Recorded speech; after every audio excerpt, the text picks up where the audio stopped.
Hello, good morning. Today is August 15th, 15th, indeed, I forget. And, 2019. 2019. What is your name? Joseph. Joseph. Hello, Joseph. And you are a blacksmith? Of the 14th century, Of the 14th standing century. on the Toompeä Hill, which in English translates as Cathedral Hill, in Estonia, in the city of Tallinn. And you are going to make for me a heritage coin. With historical information about Tallinn, and along with that we're going to investigate how to have a little bit of more fun on your vacation, as well as experience the spiritual aspect of our capital city. Fantastic. Let's begin. Let us begin.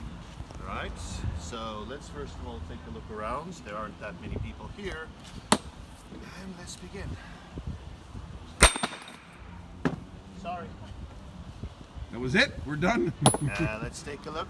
Yes, we are absolutely done. It's a perfectly stamped out coin here with historical information about Tallinn, such as the 14th century coat of arms of Estonia, when Estonian back then was known as Terra Mariana, meaning land of Mary, and the infamous Cathedral of St. Olaf's, which is the tallest cathedral in Estonia, when in fact used to be the tallest in Europe until the 18th century.